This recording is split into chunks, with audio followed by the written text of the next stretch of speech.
minutes pour une première prise de parole au nom de la compagnie ferroviaire devant les victimes. Aurélien Tirard et le procès doit durer jusqu'au 16 mai. Le parquet de Melun réclame un procès pour Pierre Palmade après l'accident mortel qu'il a provoqué le 23 février 2023 sur une route départementale de Seine-et-Marne. Un procès pour homicide et blessures involontaires. Le tribunal administratif de Paris, lui, a validé l'expulsion en Tunisie de l'imam Majoub Majoubi. Il avait été expulsé le 22 février sur décision du ministre de l'Intérieur à cause de ses prêches anti-France dans une mosquée du Gard. La Cour des comptes épingle la gestion du fonds Marianne censé combattre la radicalisation islamiste. Les sages ont rendu leur rapport ce matin sur la gestion aussi du comité de prévention de la délinquance et de la radicalisation, un comité rattaché au ministère de l'Intérieur. Son fonctionnement avait déjà été dénoncé lors de l'affaire du fonds Marianne, ce qui avait précipité le départ de Marlène Schiappa du gouvernement. Stéphane Père, vous avez lu ce rapport de la Cour des comptes et il décrédibilise complètement ce comité. Sur les années 2018-2022, en plus des cas déjà évoqués dans l'affaire du fonds Marianne, la Cour des comptes a trouvé de nouvelles irrégularités graves lors de l'attribution de subventions à des associations. Dossier incomplet, absence de contrôle du travail effectué, absence même de rappel des sommes trop perçues. Selon le rapport, le secrétariat général de ce comité, qui gérait 75 millions de crédits, n'a quasiment jamais respecté les règles. Les plus gros bénéficiaires des subventions ont été validés en l'absence de production de comptes. Son comité scientifique ne s'est jamais réuni. Le comité n'a jamais communiqué ses résultats au Parlement, une obligation pourtant.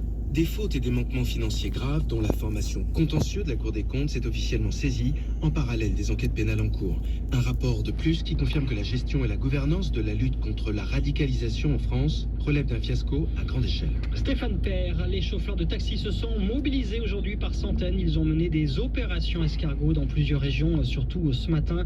Ils dénoncent la nouvelle convention avec la sécurité sociale et ils demandent une renégociation de leurs tarifs pour les transports de malades. Une grosse amende pour Apple. 1,840 milliard d'euros, amende infligée par la Commission européenne aux géants américains. Il est sanctionné pour non-respect des règles de concurrence de l'Union sur le marché de la musique en ligne. Cette décision fait suite à une plainte déposée il y a 4 ans par Spotify, la plateforme de streaming musical. À Bruxelles, Angélique Boin. Spotify avait porté plainte contre la marque à la pomme pour des pratiques jugées déloyales et contraires aux règles européennes. En cause, l'écosystème Apple qui pousse les détenteurs d'iPhone ou d'iPad à utiliser les produits maison, qui favorise ainsi son propre service de streaming musical via sa boutique d'applications Apple Store. Le groupe américain a en effet mis en place des restrictions pour empêcher la promotion de services alternatifs moins chers, explique la commissaire à la concurrence, Margaret Vestager, pour justifier sa décision. Une amende de près de 2 milliards d'euros assortie de nouvelles contraintes pour Apple. La marque doit mettre fin à ces pratiques et s'abstenir à l'avenir d'adopter de tels dispositifs. Apple a fait appel de cette décision en affirmant que la commission ne fournit aucune preuve crédible d'un préjudice causé aux consommateurs. Le groupe ajoute que Spotify veut ainsi profiter sans payer des avantages de l'Apple Store qui a pourtant, dit-il, contribué à son succès. Angélique Boin à Bruxelles. C'était l'info avec Armand Perroux-Loga. La Banque cantonale de Genève-France, banque de financement et de gestion privée, vous accompagne dans la valorisation et la diversification de votre patrimoine. Banque cantonale de Genève-France. J'apprends l'info, le programme d'éducation à l'information de Bayer Jeunesse et France Info. Rendez-vous le 19 mars à la Maison de la Radio et de la Musique à Paris pour la semaine de la presse et des médias dans l'école.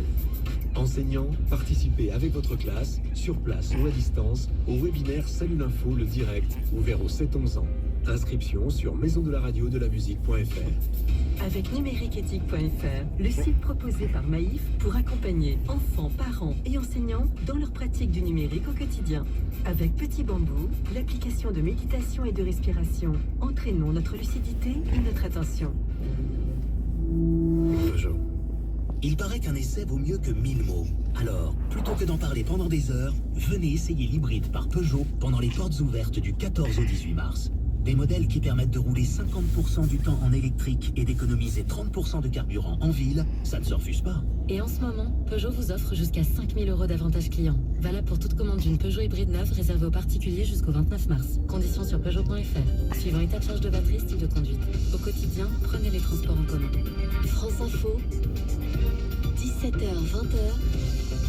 Benjamin Fontaine. Et dans un instant, nous allons à Versailles au Congrès où sont réunis sénateurs et députés pour inscrire l'IVG dans la Constitution. Nous entendrons les élus qui ont déjà pris la parole juste après le fil info de 17h10 avec Armand Perroux-Loga. Gabriel Attal salue une étape fondamentale qui restera dans l'histoire. Les parlementaires sont actuellement réunis en congrès à Versailles pour faire adopter la liberté d'avorter dans la Constitution. Il faut une majorité des 3/5 pour adopter cette modification constitutionnelle.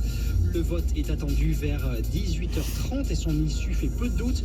Quelques centaines de personnes manifestent dans le même temps en ce moment devant le château de Versailles pour contester cette inscription de l'IVG dans la Constitution. Le procès s'est ouvert en début d'après-midi au tribunal correctionnel de Paris et il va durer 2 mois. Procès du déraillement d'un TGV DC en novembre 2015 en Alsace. L'accident avait fait 11 morts et 42 blessés en cause une vitesse trop grande dans un virage. Sur le banc des prévenus, la SNCF, 2 de ses filiales et 3 personnes physiques. 43 pays demandent une enquête internationale indépendante sur la mort d'Alexei Navalny, parmi eux les États-Unis, l'Union européenne et la Grande-Bretagne. L'opposant russe est décédé le 16 février en prison dans des circonstances troubles. Et puis la Charente-Maritime est toujours en vigilance orange aux crues. À Saintes, le fleuve Charente est sorti de son lit pour la 3e fois depuis le mois de novembre.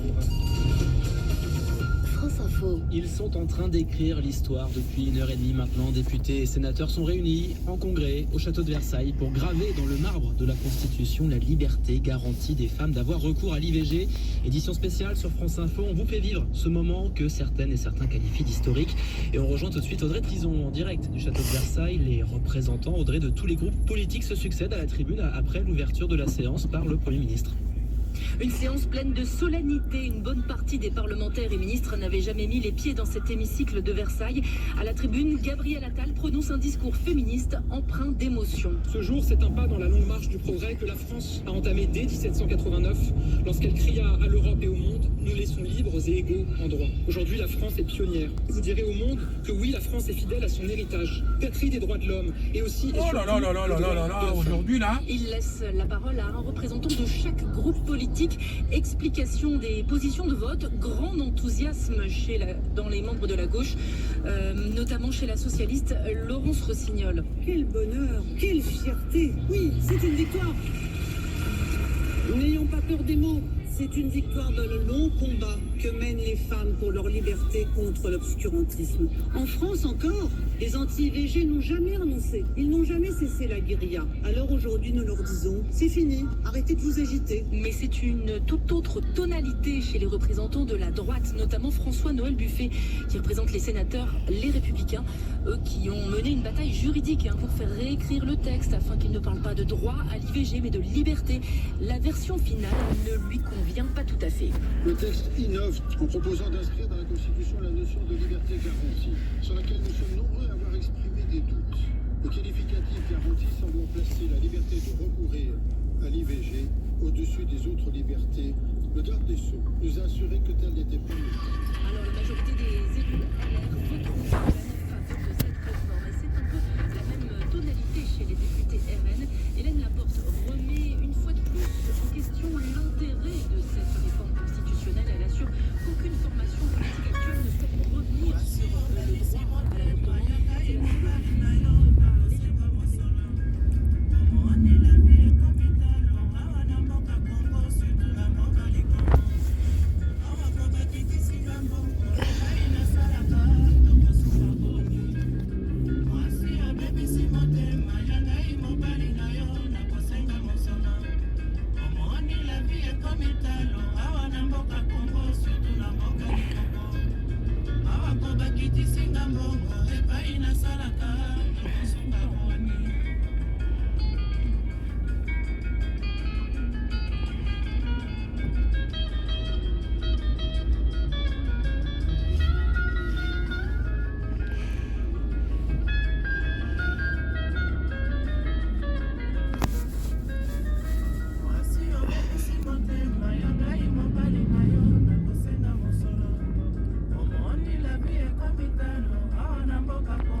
C'est la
Salinga motema mpasi na pesi yo beze ozali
ça l'a raté. Il est con, lui, là. Lui, toujours, il est con.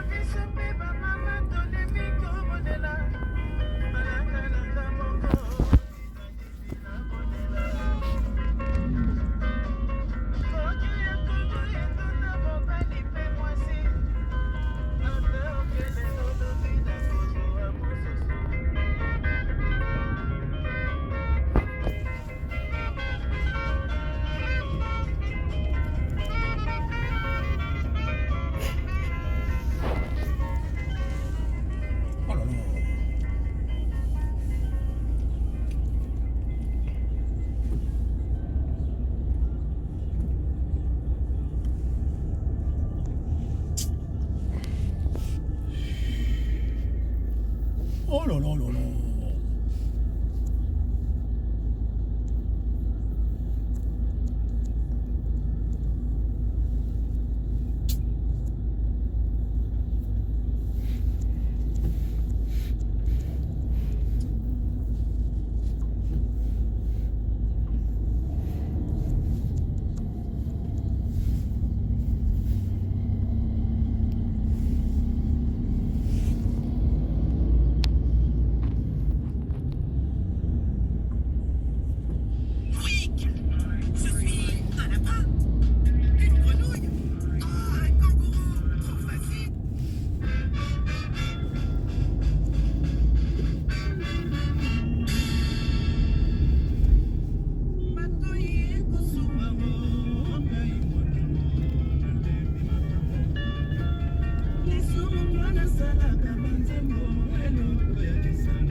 Bah on peut trouver des ordres, hein.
Ekonginda Esengindi.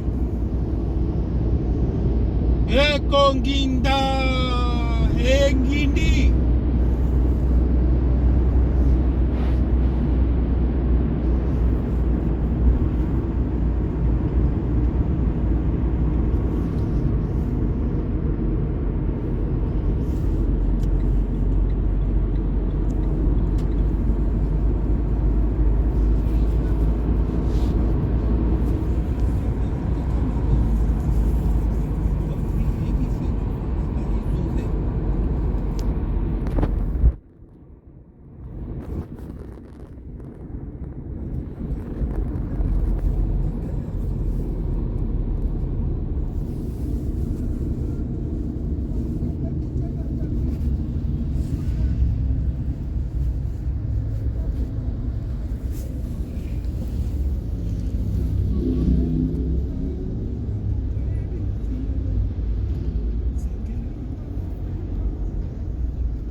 Konginda Esiengindi. Konginda Engindi. Amen. Konginda. Konginda. Bah oui, Konginda.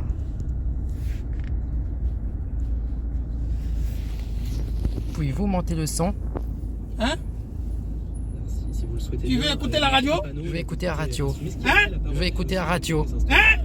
Oui, je vais écouter la radio. Hein? Je vais écouter la radio. Pour que les sages-femmes puissent réellement réaliser des IVG instrumentales, peut-être l'avons-nous gagné aujourd'hui. Pour que l'accès à l'avortement soit effectif, alors qu'une femme sur 4 doit changer de département pour pouvoir mettre fin à une grossesse non désirée. Nous continuerons de nous battre pour inscrire le droit à l'avortement dans la Charte des droits fondamentaux de l'Union européenne. Mais aujourd'hui, nous célébrons une victoire historique. Notre vote est une promesse faite à l'avenir. Plus jamais nos enfants, petits-enfants et arrière-petits-enfants n'auront à revivre les supplices qui les ont précédés. Voilà, Mathilde Panot au Congrès cet après-midi. Joël Bellech-Chanard, elle évoque l'abrogation de la double clause de conscience. Alors on rappelle ce que c'est. C'est une clause qui permet aux médecins de refuser un acte médical comme l'IVG. Est-ce que c'est une ligne rouge pour vous? Alors, je ne sais pas ce que vous entendez là par ligne rouge. Il y a une clause de conscience pour tout acte médical. Il y a une autre clause de conscience pour l'IVG. Est-ce qu'elle devrait être supprimée? C'est un débat sur lequel on n'a pas vraiment d'opinion. L'intérêt de cette double clause, c'est d'expliquer que l'IVG n'est pas un acte comme les autres, ce qui est vrai, même si le collège est un défenseur, et moi personnellement encore, je ne veux pas dire plus, mais à fond du droit de la liberté de l'IVG. Mais la clause de conscience, en fait, je pense que paradoxalement, c'est le garant du maintien du droit à l'IVG. Parce que si elle était supprimée, s'il n'y avait plus de clause de conscience, les opposants à l'IVG auraient beau jeu de se rebeller et de monter au créneau et éventuellement de gagner. La clause de conscience, ça permet de dire je ne me le ferai pas moi, sauf urgence ce geste, mais je vous envoie à tel confrère, à tel endroit. À partir du moment où le médecin joue le jeu et dit je ne vous la sage-femme, je ne le fais pas, mais voilà où vous pouvez aller et où ça va être fait, je ne pense pas qu'il faille supprimer cette clause de conscience. Comme je vous disais, je pense que c'est le garant du maintien du droit à l'IVG. Mais c'est vrai qu'on voit qu'en Italie, cette clause est un frein. En 2020, par exemple, 65% des médecins italiens ont refusé de pratiquer une IVG. Dans ces cas-là, la liberté des femmes n'est plus vraiment respectée. Je suis bien d'accord avec vous, mais l'Italie, heureusement, est un pays, malheureusement pour eux, mais heureusement, ça n'est pas notre cas à nous, c'est un pays qui est quand même d'obédience extrêmement religieuse. Ce n'est pas le cas en France. Donc, on n'est vraiment pas dans la même situation. Et moi, j'entends peu, vraiment. Et au collège, on a essayé de voir, on n'entend jamais parler de médecins ayant posé leur clause de conscience. Et on nous a dit, mais ils vont être attaqués. Moi, j'ai jamais entendu dire qu'un médecin, parce qu'il avait posé sa clause de conscience, ait été attaqué. Et je crois vraiment que le maintien de cette clause, c'est le maintien du droit à l'IVG. Ça a l'air un peu paradoxal, mais je suis convaincue qu'il ne faut pas donner aux opposants, qui seront toujours sur la brèche, moi j'ai aucune illusion sur ce sujet, le droit de dire, ah vous voyez, on supprime la clause de conscience. Ben non, vous l'avez. N'empêche que moins il y en aura, mieux ce sera, c'est une évidence. Donc pour vous, il est important de maintenir cette clause de conscience Je crains que oui, même si elle m'a beaucoup énervé dans le passé. Vous parlez de l'Italie, il y a aujourd'hui des réductions de subventions aux associations en Italie. Les moyens donnés aux hôpitaux pour pratiquer l'IVG sont réduits. En France aussi, c'est le cas? Non, ils ne sont pas réduits, mais ils sont insuffisants. Si vous voulez, il faut déjà que les femmes soient vues en consultation. Notre but à tous, c'est que quand on veut une IVG, on puisse avoir un rendez-vous dans les 5 jours, de façon à pouvoir bénéficier d'une IVG médicamenteuse dans les délais, sans problème, etc. Et ça, c'est pas si facile. Pourquoi? Parce qu'il faut que derrière la consultation, il y ait un médecin, il y ait une sage-femme. Donc il faut qu'il y ait des vacations dédiées, des vacations de planning familial. Et ça, c'est important. Il faut aussi que les médecins en ville, les sages-femmes en ville, aient des rendez-vous libres. Donc nous savons qu'il y a quand même des déserts médicaux, nous savons qu'il y a un manque de gynéco-obstétriciens. Donc il y a des vrais problèmes. C'est plus une réduction des sols attribués, c'est qu'il en faut plus.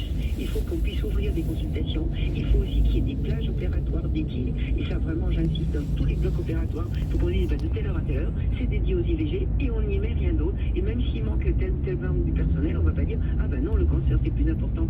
Oui, c'est vrai que le cancer c'est plus important, mais il faut pouvoir traiter le tout. Donc voilà, il ne faut pas que les IVG soient encore les parents pauvres dans les services. Ça doit être une parenthèse terminée. Donc votre appel aussi ce soir, c'est de dire, au-delà de ce qui se passe lors de ce congrès, au-delà du symbole peut-être, il va aussi falloir mettre des moyens. Alors c'est ça notre communiqué de presse du collège pour la journée du 8 mars.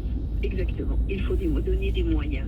humains et matériels pour réaliser correctement les IVG, qu'elles soient chirurgicales ou médicamenteuses.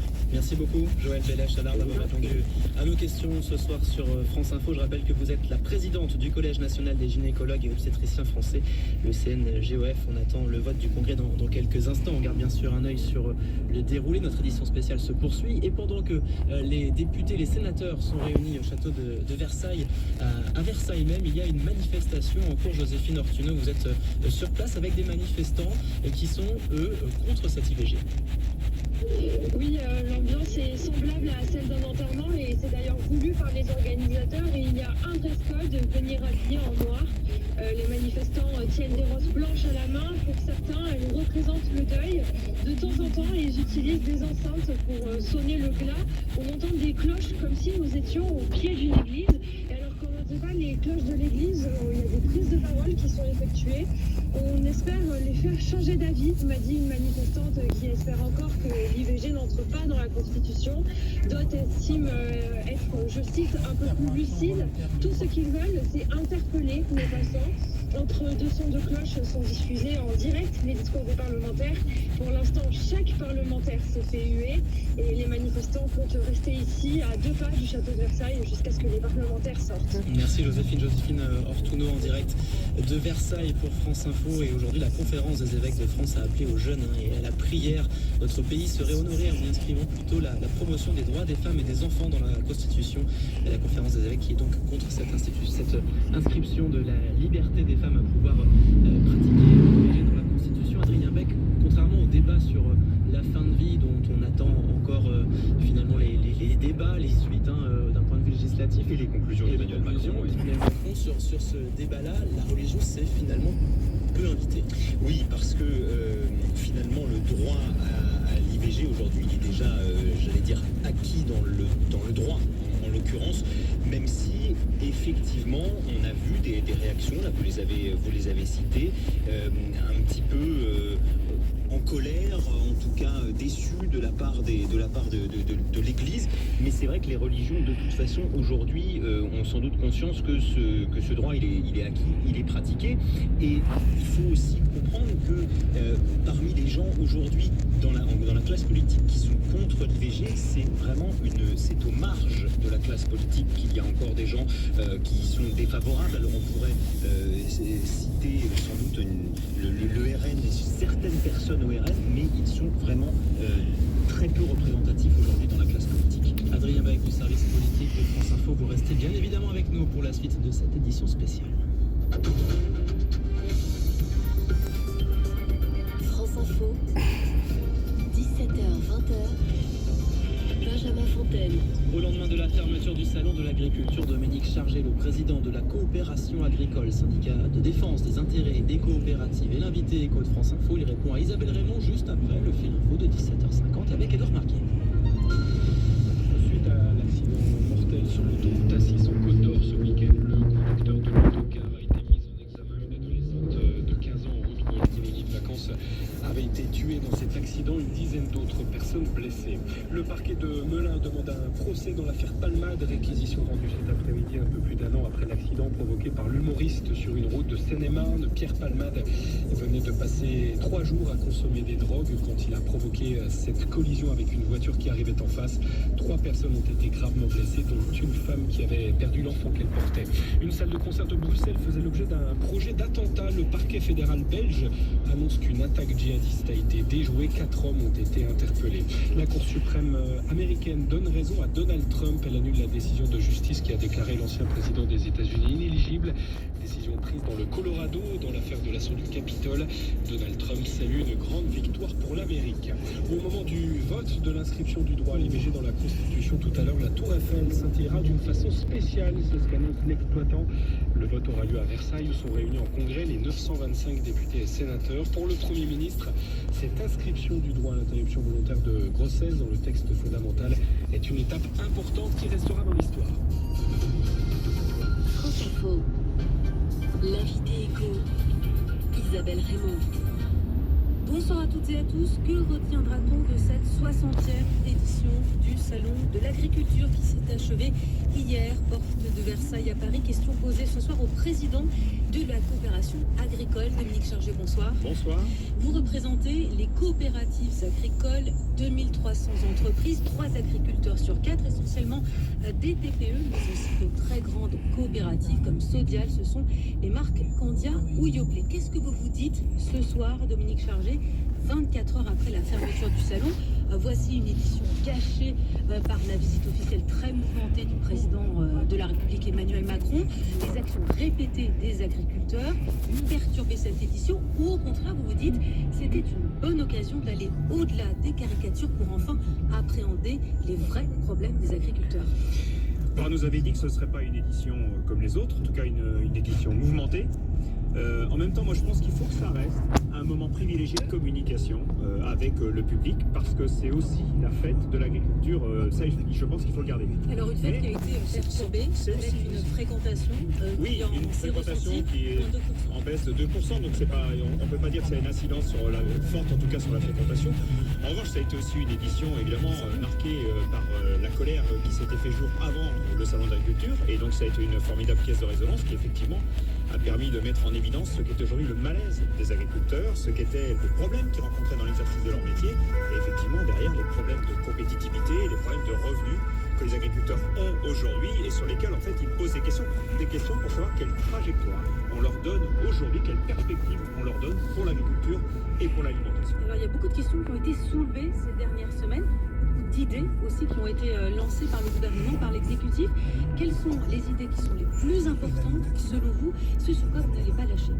D'abord, c'est d'inscrire la souveraineté alimentaire comme un marqueur fort de notre nation, de mettre l'agriculture au-dessus de tout comme étant aujourd'hui quelque chose d'indispensable à la nation, et donc de le mettre dans cette loi d'orientation. Et ça, pour nous, c'est un marqueur très fort parce que ça nous permet aujourd'hui de pouvoir mettre en avant le fait que produire pour nourrir est quelque chose d'indispensable et sur lequel il faut que nous soyons en capacité de retrouver des positions que nous avons perdues depuis une vingtaine d'années. Et ce ne sont pas que des mots. Ça ne doit pas être que des mots. C'est la souveraineté alimentaire, c'est les transitions écologiques sur lesquelles nous devons avancer, mais nous devons avancer au rythme où nous avons les solutions qui nous permettent de ne pas compromettre les actes de production. Et c'est aujourd'hui les interrogations qu'avaient les agriculteurs. Donc on va devoir travailler sur cette trajectoire. Et puis c'est évidemment derrière tout ça la compétitivité de nos métiers.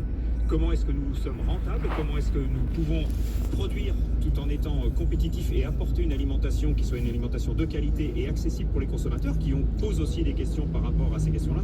Et bien sûr derrière, le renouvellement des générations qui est aussi le marqueur fort que nous attendons dans la loi d'orientation. Alors comment être compétitif tout en proposant des prix qui soient acceptables par le consommateur?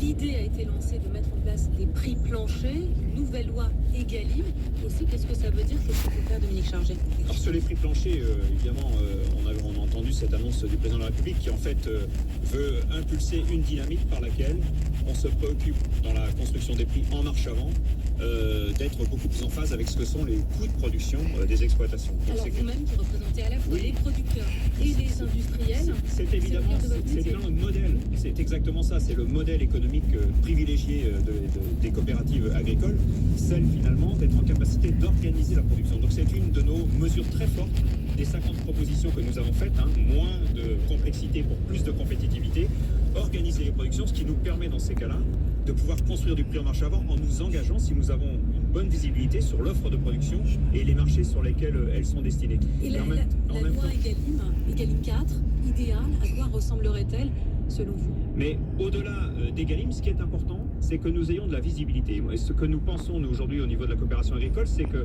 nous avons perdu des positions aujourd'hui sur un certain nombre de marchés. Nous voyons les consommateurs qui ont massivement déconsommé, j'allais dire, des produits haut de gamme en période d'inflation, qui ont abandonné quelque part l'alimentation bio et l'alimentation sous signe de qualité, pour se déporter sur une alimentation qui était beaucoup plus entrée de gamme et cœur de gamme. Et donc, dans cette situation-là, sur une alimentation qui a été importée parce que nous ne sommes plus présents sur ces segments-là. Et ce que nous souhaitons, nous, c'est pouvoir revenir aussi avec une alimentation de qualité, avec une alimentation qui répond à des cahiers des charges, pouvoir revenir aussi sur cette alimentation cœur de gamme que nous avons trop abandonnée depuis une vingtaine d'années. Donc ce que vous dites aujourd'hui, c'est que l'agriculture française ne répond pas forcément toujours aux besoins des consommateurs en termes de prix. Oui, absolument. On voit aujourd'hui que nous sommes complètement décrochés et déclassés sur ces entrées de gamme et ces cœurs de gamme. Les braises sont encore brûlantes, a affirmé le président syndicat agricole majoritaire FNSEA, Arnaud Rousseau. Il prévient qu'il y aura encore des actions sur le terrain. Est-ce que vous êtes sur la même ligne? Les réponses qui ont été apportées sont pour l'instant partielles. Elles demandent à être précisées, à être inscrites aussi dans des actes législatifs et dans des actes politiques. Les agriculteurs sont dans l'incapacité de voir quoi que ce soit de concret dans leurs exploitations. Et puis ce qui a aussi été un élément fort, un temps fort du salon, c'est aussi le fait que nous soyons en campagne électorale pour les élections européennes qui, pour le coup, l'Europe a une incidence massive aussi sur nos activités. Et donc vous restez extrêmement vigilant. Merci beaucoup Dominique Charget, président de la coopération agricole, invité Éco de France Info ce soir. L'invité Éco avec Isabelle Raymond à retrouver en vidéo sur franceinfo.fr. En France, une femme meurt tous les 2 jours et demi de la violence de son compagnon ou ex-compagnon. Un constat alarmant qui appelle à ce qu'on s'engage tous. Ça aurait pu être moi. Ça aurait pu m'arriver. Comment agir avant qu'il ne soit trop tard pour ces milliers de femmes maltraitées? Ça fait des semaines que je me dis qu'il faut que ça s'arrête. C'est la dispute de trop. Comment faire bouger les choses pour que les victimes de violences restent vivantes? Vivante, une création documentaire Canal+, dès le 5 mars, seulement sur Canal+. Les plateformes de formation en réalité virtuelle, comme ForgeFX, permettent aux élèves en soudure de développer les compétences nécessaires pour débuter et faire évoluer leur carrière. Meta et le métavers ont déjà un impact. Radio France et la Cinémathèque française présentent Napoléon, vu par Abel Gance. Un ciné-concert événement sur écran géant avec 250 musiciens sur scène. L'épopée napoléonienne d'Abel Gance, dévoilée en version intégrale et définitive de 7 heures en 2 soirées, les 4 et 5 juillet à la scène musicale. Avec l'Orchestre National de France, l'Orchestre Philharmonique de Radio France et le Chœur de Radio France. Réservation, Maison de la Radio et de la Musique.fr. Radio France, partenaire de Paris-Nice du 3 au 10 mars. Des Yvelines à Nice, 1200 km départageront les coureurs jusqu'à la ligne d'arrivée sur la majestueuse promenade des Anglais. Suivez la course au soleil du 3 au 10 mars sur France Info, France 3 et sur paris-nice.fr. France Info Météo avec le CIC Entreprise à Mission. Un bon modèle d'entreprise crée aussi de la valeur pour la société. CIC, construisons pour que le monde bouge. Élodie Calac, le temps perturbé se décale vers l'est. Oui, les pluies s'étirent actuellement de l'Aquitaine à la Normandie. Ce soir et cette nuit, elles vont glisser vers l'Occitanie, le Massif central, la région parisienne et les Hauts-de-France. Elles s'attarderont demain matin le long des frontières du Nord et sur le flanc Est. Ce sera de la neige sur les massifs. Ailleurs, on aura un ciel changeant demain qui s'installera avec du vent, des averses plus nombreuses sur l'ouest tout de même, en particulier sur le sud-ouest où elles seront parfois soutenues, accompagnées d'orages et de grésil. Sur la Normandie, là aussi un orage possible. Ça n'empêchera pas des éclaircies demain, alors encore discrètes le matin, mais bien appréciables l'après-midi, notamment du côté de la Bretagne. Sur les massifs, les averses se feront sous forme de neige. Attention toujours au risque d'avalanche. Et puis il y aura de belles éclaircies autour de la Méditerranée avec du vent, à peine une petite averse et beaucoup de soleil sur la Corse. Pour les températures, pas beaucoup de changements? Non, alors le matin ça monte un petit peu quand même, 2 à 7 degrés jusqu'à 10 sur le sud-est. Et puis l'après-midi, 8 degrés attendus à Rouen, 10 à Lille, Paris et Bourges, 11 degrés à Strasbourg, Rennes, La Rochelle, Lyon et Montauban, 15 degrés du côté de Marseille, 17 à Bastia. Le temps sera beaucoup plus calme pour mercredi, alors avec encore quelques pluies sur le flanc est, quelques-unes également de la Bretagne jusqu'à la Garonne, mais entre les deux de très belles éclaircies. Jeudi, c'est le soleil qui aura l'avantage, de la grisaille tout de même le matin, quelques nuages élevés ici ou là, et puis des températures qui seront proches des moyennes de saison. La fin de la semaine s'annonce à nouveau plus perturbée avec le retour de la pluie par le sud. Les prévisions Météo France d'Élodie Calac. J'espère que vous passez un bon début de soirée. Merci en tout cas d'écouter France Info. Il est 18h. France Info, 17h, 20h, Benjamin Fontaine.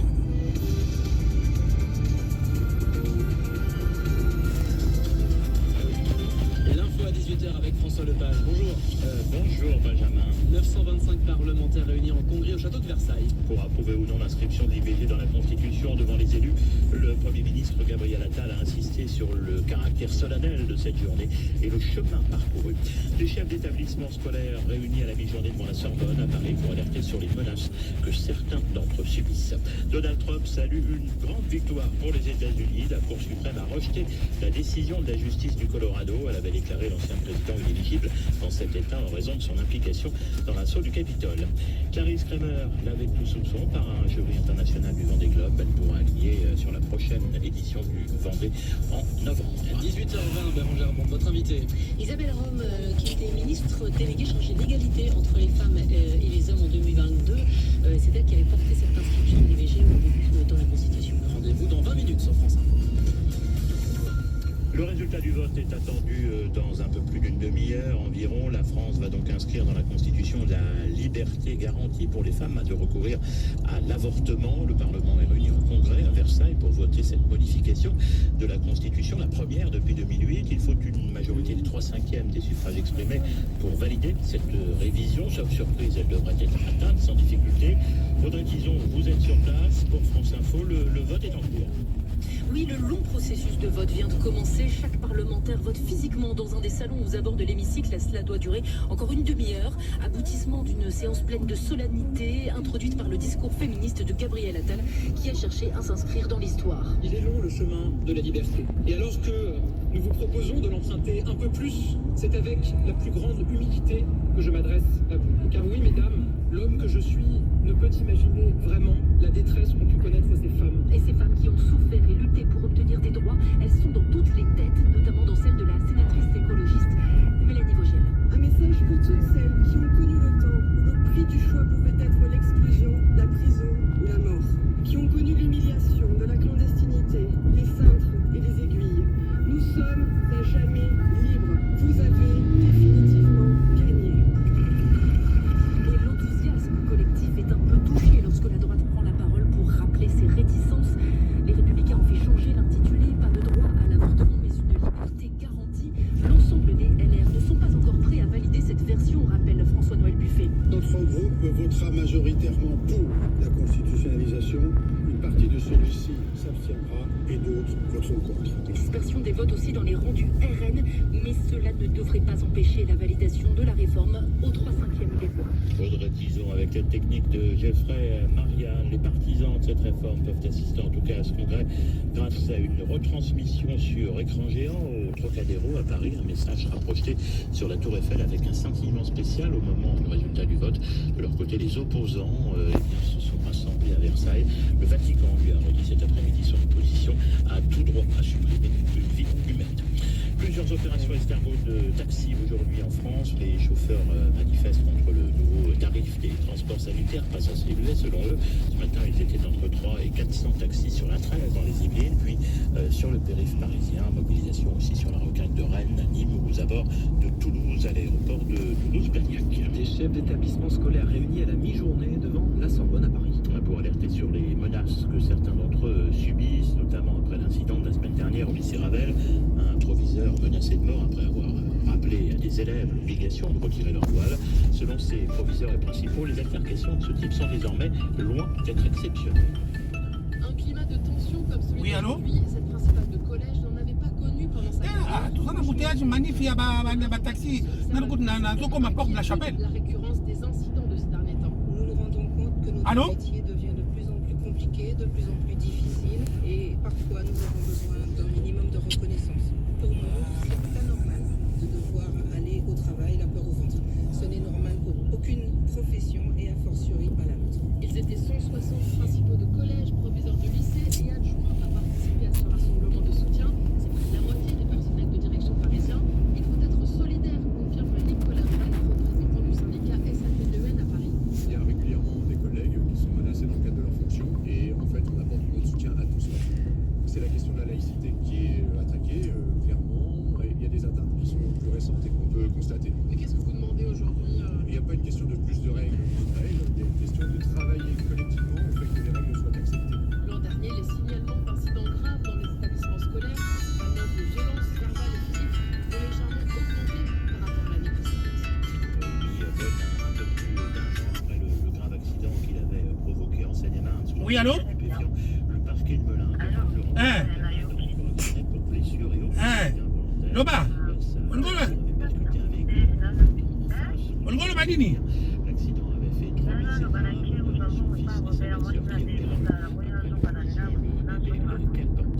d'accord. D'accord, pour une manif vraiment donc la baillée. bataximètre va bloquer nini quand la porte de Versailles wana nangi na ko ma porte de la chapelle. D'accord. Le problème est au début moi il aura voulu avoir dans congélateur na kubimisa. C'est pas grave.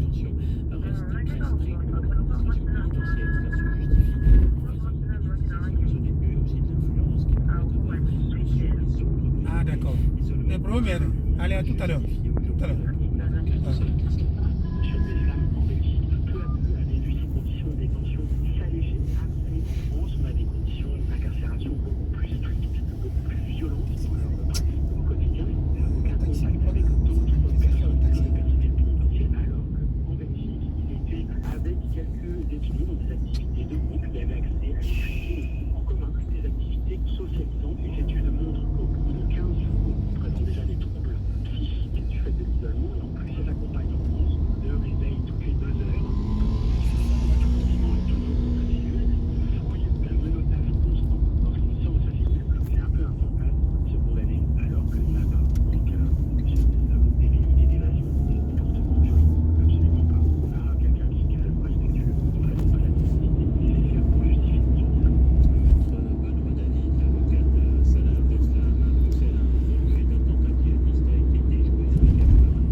Siatapata. Oui, Siatapata.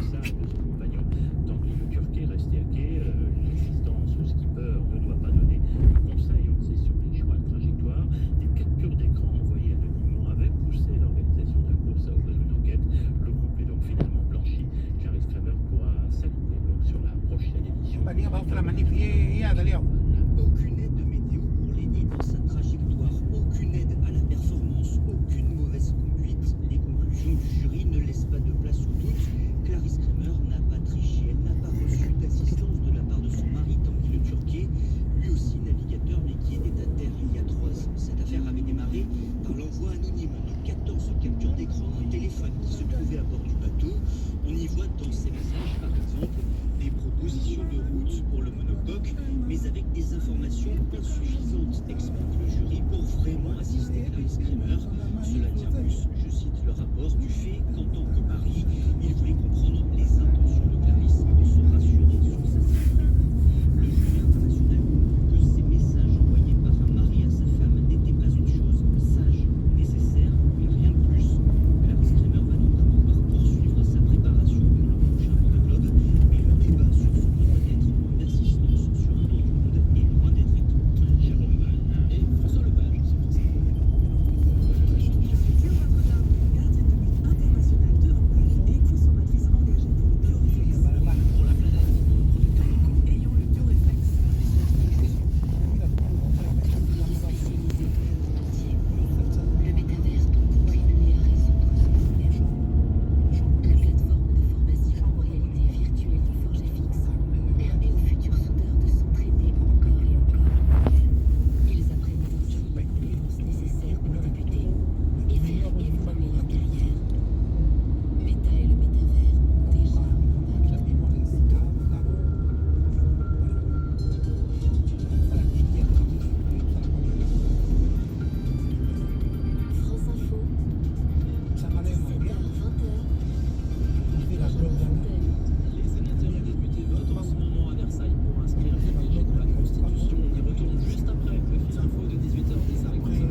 féministes. Et cette occasion-là, c'est d'être enfin tout ensemble et de ne pas bouder notre plaisir devant ce qui est en train d'advenir aujourd'hui. Vous pensez que ça allait arriver enfin, qu'on allait y parvenir?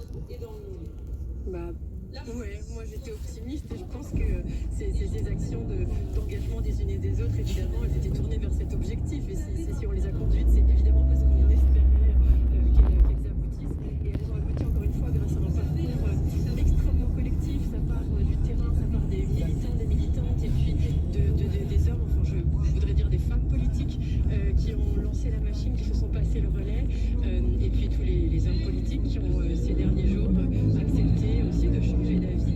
Et vous me disiez aussi, c'est un moment historique ce soir, mais c'est pas terminé, hein, ça repart. Mais sur le terrain, c'est que ce sera. Oui, c'est une étape au plan national, parce qu'on sait que l'accès à l'IVG est entravé au plan pratique. Donc évidemment, nous sommes pas naïfs, il ne suffit pas d'écrire la Constitution pour que sur le terrain, tout se résolve pour les femmes. Et puis au plan international, c'est aussi un message fort que nous envoyons. On l'entend derrière moi, il y a ces prises de parole qui comblent l'attente, puisque vous l'avez dit, la marée est en train de monter. Et dans la foule, on l'entend. Enfin, il y a quelque chose qui se passe, il y a une fébrilité. On attend enfin le résultat.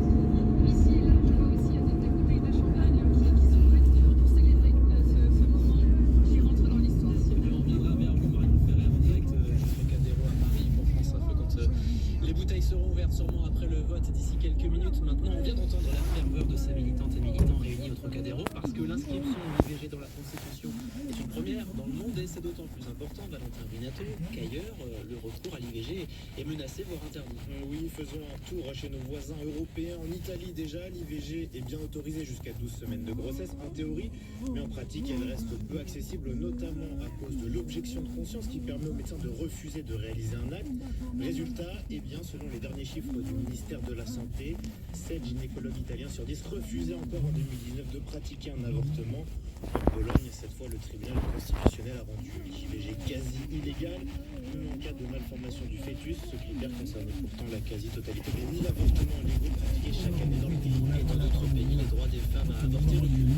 Oui, exemple aux États-Unis où la Cour suprême a revu l'année dernière sur la décision qu'on appelle Roe versus Wade de 1973, ce qui implique désormais que chaque État peut décider ou non d'interdire l'avortement. Et au Texas, en Alabama comme au Wisconsin, le Brésil autorise l'IVG seulement en cas de viol, risque pour la mère ou grave malformation du fœtus. Et le sujet progresse difficilement pour le pays avec un expert de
annoncé cette inscription de l'IVG au tout début, cette inscription dans la Constitution, lorsque le président de la République l'avait annoncé.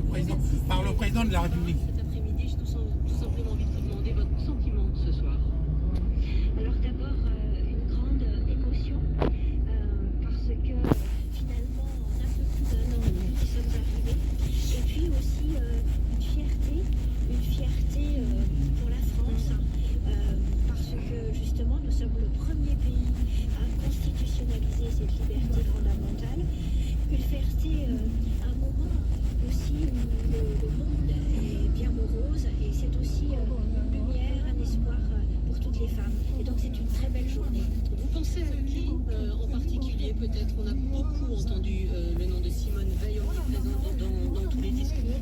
Peut-être ce sont plutôt des anonymes. À qui vous pensez ce soir? Oui, bien sûr, je pense à Simone Veil. C'est vrai que le discours de Simone Veil m'a beaucoup touché aussi. Il a rappelé un souvenir qu'il avait avec une jeune femme qui était entre deux policiers. En tant que médecin, et moi, ça m'a rappelé aussi des souvenirs que j'ai eus en tant que juge d'instruction de jeunes femmes qui avaient commis des infanticides et à 16 ans, à 17 ans. Et on voit que dans ces cas-là, c'est le désespoir le plus total. Donc il faut éviter, bien sûr, tous ces extrêmes. Il faut permettre cette liberté la plus grande, la plus fondamentale.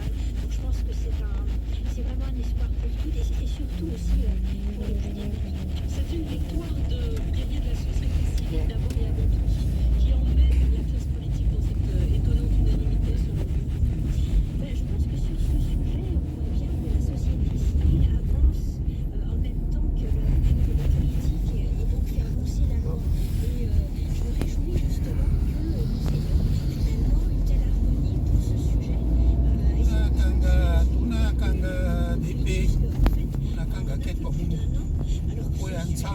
Yann Samba. Yann Samba. Yann Samba. Yann Samba.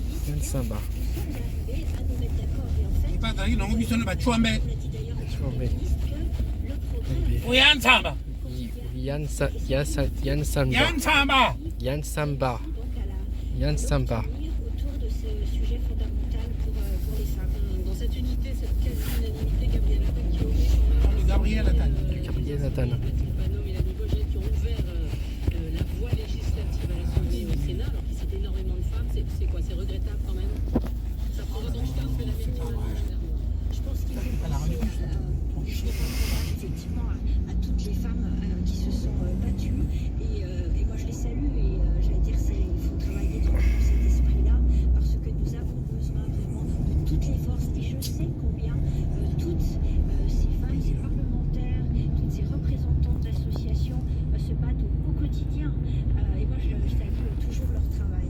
Isabelle Rome, le Premier ministre dit quand même la liberté d'avorter reste en danger, à la merci de ceux qui en décident. Est-ce que vous partagez cette inquiétude quand même ce soir? Je pense que aujourd'hui je n'ai pas véritablement d'inquiétude, mais comme pour tous les droits des femmes, il faut rester vigilant. Quelles sont les menaces? C'est-à-dire que les menaces pourraient être celles qui pourraient être portées par des courants non-droit, anti-choix, qui pour l'instant sont hyper minoritaires dans notre pays. Et donc je pense qu'il faut surtout veiller à ce qu'ils ne se développent pas. Et comme l'a dit, pardonnez-moi, je me souviens plus quel orateur ou quelle oratrice, c'est aussi, j'allais dire, une victoire contre ces anti-choix. C'est-à-dire que le fait de dire nous inscrivons cette liberté dans la Constitution pour la rendre finalement fondamentale, ça jette aussi le bec aux anti-choix. Certaines voix de gauche demandent déjà l'abrogation de ce qu'on appelle la double conscience, la double clause de conscience prévue dans la loi Veil, pour les personnels de santé qui ne souhaitent pas pratiquer d'IVG. Est-ce que vous y êtes favorable? Là aussi, je pense qu'il ne faut peut-être pas. Nous venons d'avoir cette belle victoire. Je sais qu'il y avait déjà eu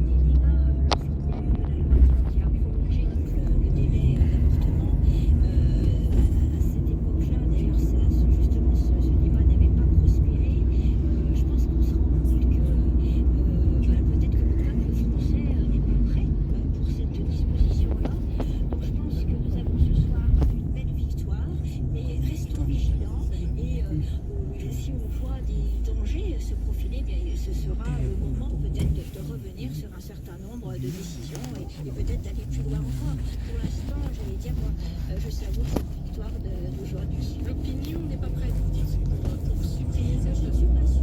possibilité pour les médecins. Quand je dis ça, c'est parce que je me réfère justement aux débats parlementaires qui ont eu lieu lors de la dernière loi qui a allongé donc, le délai pour pouvoir recourir à l'avortement. Et C'est de 12 à 14 mois. c'est tout à fait semaine, pardon. Et c'est le Parlement, c'est la représentation, j'allais dire, c'est l'expression de la volonté du peuple. Donc c'est pour cela que je dis cela. Après, les choses évoluent. Qui même peut-être devrait penser avant même que cet arrêt de la Cour suprême des États-Unis soit rendu, qui penser peut-être que nous soyons là aujourd'hui à constitutionnaliser cette liberté fondamentale. Donc en fait, on a été extrêmement réactifs, c'est-à-dire que quand on a vu qu'il pouvait y avoir une menace, eh bien nous avons mobilisé les forces de la société civile, de la classe politique, et nous sommes arrivés à ce résultat. Donc je pense que si un autre danger se profilait, eh bien, nous serions capables aussi d'une nouvelle mobilisation. Est-ce qu'il reste quelque chose à faire aussi du côté budgétaire, inscrire dans la Constitution la liberté de l'IVG, c'est une chose, donner des moyens à tous ces plannings familiaux, certains qui ferment, 130 centres IVG qui ferment en 15 ans, ça c'est un motif d'inquiétude pour vous quand même? Oui, je pense qu'il faut effectivement mettre les moyens à cette liberté fondamentale d'être exercée. Le planning familial est bien soutenu par l'État, mais il faut vraiment veiller à ce qu'il y ait le plus possible une bonne répartition. Je pense que l'enjeu il est là aussi, c'est une bonne répartition sur l'ensemble du territoire parce qu'il y a des inégalités territoriales et je pense que ça c'est un objectif que justement les pouvoirs publics doivent avoir. Et puis la loi aussi permet maintenant aux sages-femmes de pratiquer des IVG chirurgicales. Je pense que c'est une avancée et que ce recours-là aussi facilitera l'accès à l'avortement. Merci beaucoup Isabelle Rome, on va vous laisser assister au rendu du vote, au délibéré, comme on dit. On va voir le résultat du vote. Dans quelques instants, on se reprend ça dans moins de 10 minutes. Avec les moyens de Benjamin Thibault. Et merci à vous Bérangère Raconte. On vous retrouve tout à l'heure à 20h pour les infos. France Info Météo, avec le CIC Entreprise à Mission. Un bon modèle d'entreprise crée aussi de la valeur pour la société. CIC, construisons pour que le monde bouge. Élodie Calac, les pluies glissent vers l'est ce soir. Oui, elles s'attarderont demain matin d'ailleurs près des frontières du Nord et sur la façade Est. Ailleurs, on aura un ciel d'averses. Alors, des éclaircies plus ou moins belles, du vent, des averses plus nombreuses sur l'ouest, parfois soutenues et orageuses même sur le sud-ouest.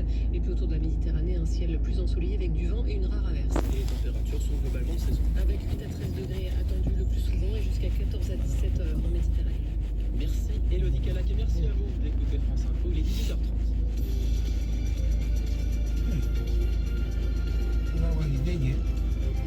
À 18h30, l'info c'est avec Emmanuel Langlois. Vote historique ce soir du minute à l'autre dans le décor solennel du château de Versailles où le Parlement est réuni depuis cet après-midi en congrès pour faire de la France le premier pays au monde à inscrire explicitement dans sa constitution l'IVG, l'interruption volontaire de grossesse. Les résultats du vote sont attendus d'ici quelques minutes. Nous avons une dette morale des femmes qui ont souffert dans leur chair d'avortements illégaux, a déclaré tout à l'heure le chef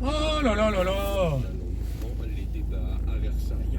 Dans l'actualité également, le Mukwege Piaga. TGV dessert Mukwege Piaga. Mukwege Piaga. Mukwege Piaga. Le drame avait causé la mort de 11 personnes. Guillaume Pépi, l'ancien PDG de la SNCF, a reconnu une responsabilité morale entière de la Société des chemins de fer. Le gouvernement va soutenir la proposition de loi qui vise à pénaliser financièrement la fast fashion et à interdire la publicité de ces enseignes. Déclaration du ministre de la Transition écologique Christophe Béchu, c'était lors d'un événement à Paris réunissant des acteurs de la mode durable. Les négociations sur une trêve dans la guerre entre Israël et le Hamas dans la bande de Gaza reprennent au Caire. Un progrès significatif et au lendemain de l'appel de la vice-présidente américaine Kamala Harris à un cessez-le-feu immédiat dans l'enclave palestinienne menacée cette famille. Et puis au terme d'une vaste enquête commencée en juin 2020, il y a bientôt 4 ans, la Commission européenne a infligé à Apple une amende inédite et record de près de 2 milliards d'euros pour non-respect des règles de concurrence de l'UE sur le marché de la musique en ligne. Le géant américain annonce qu'il va faire appel. Emmanuel Langlois sur France Info. Emmanuel, vous l'avez dit, l'histoire s'écrit en ce moment au château de Versailles. Sénateurs et députés votent pour inscrire la liberté de recourir à l'IVG dans la Constitution. On devrait avoir le résultat maintenant dans une vingtaine de minutes. Il y a un petit peu de retard, on ne va pas se le cacher, donc on suit ça évidemment d'un œil très attentif sur France Info. Avant ce vote, les députés et sénateurs ont pu prendre la parole au sein de l'hémicycle et c'est Gabriel Attal, le Premier ministre, qui a ouvert le bal. Il a salué une deuxième victoire pour Simone Veil et les femmes françaises. Aujourd'hui, à travers votre vote, c'est la nation tout entière qui prend en main son destin et qui ose être le premier peuple au monde à graver dans son texte suprême la liberté des femmes à recourir à l'interruption volontaire de grossesse. Par ce geste, ce n'est pas seulement les femmes qui ont honoré, c'est la France. Cette France de 2024, plus ouverte qu'elle ne le pense. Cette France de 2024 qui ose ce qu'aucun peuple au monde n'a encore envisagé. Bien sûr, beaucoup reste à accomplir. Mais mesdames et messieurs, si vous le décidez, notre loi fondamentale sera modifiée pour la première fois depuis 16 ans. Si vous le décidez, un nouveau sceau sera alors apposé sur le livre de notre Constitution. Ce sceau, il sera fait de larmes et de sang. Il sera fait des larmes qui ont coulé sur les joues des femmes qui ont souffert pour exercer ce droit ou qui ont souffert de ne pas pouvoir y accéder. Il sera fait du sang de ce long cortège de femmes qui ont payé de leur souffrance physique et parfois de leur vie pour permettre que vous votiez aujourd'hui pour la liberté des femmes. Voilà 60 ans, la jeune Annie Ernaux connaissait son événement. Combien de générations en ont connu des événements? Le nouvel événement, c'est aujourd'hui. Celui qui doit clore, une fois pour toutes, le monde d'hier. Gabriel Attal à l'ouverture cet après-midi de la session du Congrès parlementaire et sénateur réunis au château de Versailles. Adrien Beck du service politique de France Info est toujours avec nous pour cette édition spéciale. On attend donc le résultat du vote dans une vingtaine de minutes. Adrien, on va revenir sur ce discours de Gabriel Attal qui a été largement applaudi, ce discours durant lequel on l'a entendu. Il a fait appel à toutes les féministes qui ont marqué notre histoire. Effectivement, depuis les féministes révolutionnaires, alors il a commencé aussi en citant, ça c'était pas révolutionnaire, elle est beaucoup plus jeune évidemment, Gisèle Halimi, c'était le tout début de son discours qui a défendu des personnes ayant recours à des avortements. Et donc effectivement, Gabriel Attal qui a fait un discours largement consacré d'ailleurs aux femmes et quasiment ne citant que des femmes, à l'exception peut-être évidemment d'Emmanuel Macron, mais là c'était plus pour faire de la politique, on va dire, parce que quand il s'agit de citer un homme et que c'est Emmanuel Macron, et bien là c'est pour mettre en avant le bilan du président. Rappelez que le président, eh bien c'est lui qui s'est saisi du sujet de la constitutionnalisation de l'IVG, même si c'est pas tout à fait exact, c'est quand même aussi sous la pression d'une partie de la gauche que le chef de l'État a choisi d'agir sur ce sujet. Donc effectivement, Gabriel Attal qui, on peut le dire, finalement mène à mener d'une certaine façon un discours féministe, rappelant toutes les avancées, évidemment depuis la Révolution, mais aussi des dernières années. Et notamment, évidemment, les avancées progressives d'ailleurs sur l'IVG, parce que tout ne s'est pas terminé, évidemment, avec la loi Veil en 1974. Vous parlez de la loi Veil d'ailleurs, et pour parler des symboles, Gabriel Attal n'est pas arrivé seul à Versailles cet après-midi. Absolument, Jean Veil, le fils de Simone Veil, est arrivé avec Gabriel Attal. Alors il a été présent dans le public de cet hémicycle à Versailles. Évidemment, vous l'avez dit, symbolique là encore de l'héritage laissé par Simone Veil, qui a été abondamment cité à la fois par Gabriel Attal, mais aussi par d'autres orateurs. C'était un peu son moment cet après-midi à Gabriel Attal. Emmanuel Macron aura le sien. Alors vous avez tout à fait raison, parce que souvent c'est le président qui parle devant le Congrès. Alors là, le président a le droit de parler devant le Congrès. Déclaration, mais de fait, c'était un discours qui a une rapidement présidentielle, parce qu'il y a une modification de la Constitution. Et vous l'avez dit, Emmanuel Macron, il ne sera pas étranger à ce moment, puisqu'il va sceller, participer à cette cérémonie de scellement de la Constitution. Ça sera sa ratification à la chancellerie. Vous avez tout à fait raison.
domine. Elle va retourner dans sa boîte. Alors, je vous propose de réécouter une partie du son. Comme ça, on a le temps de se préparer.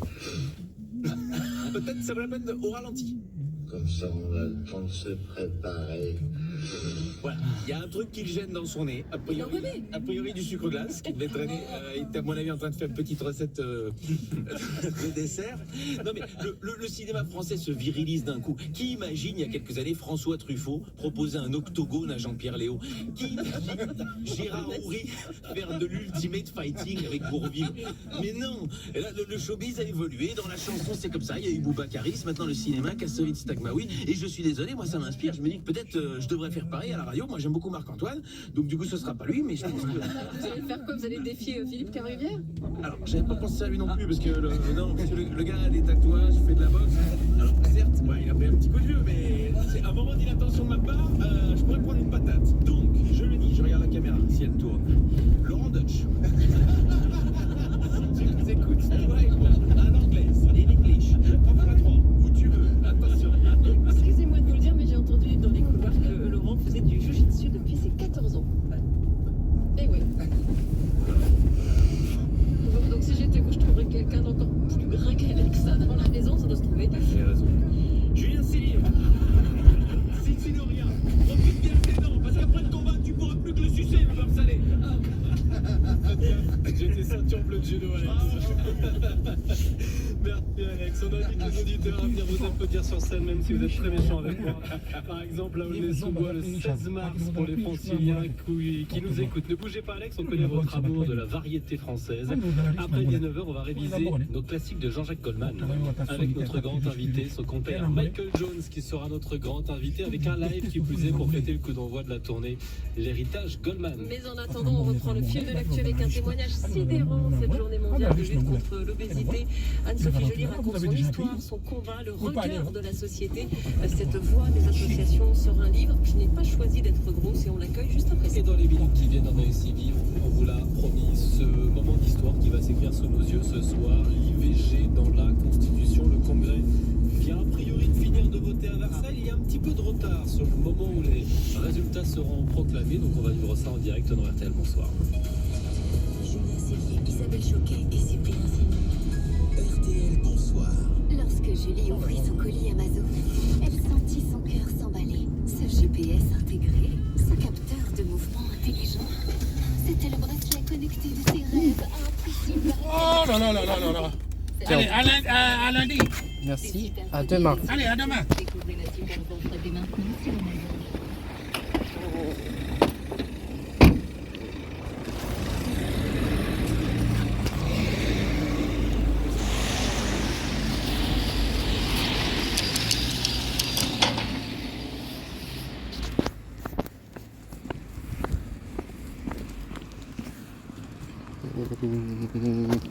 Ah.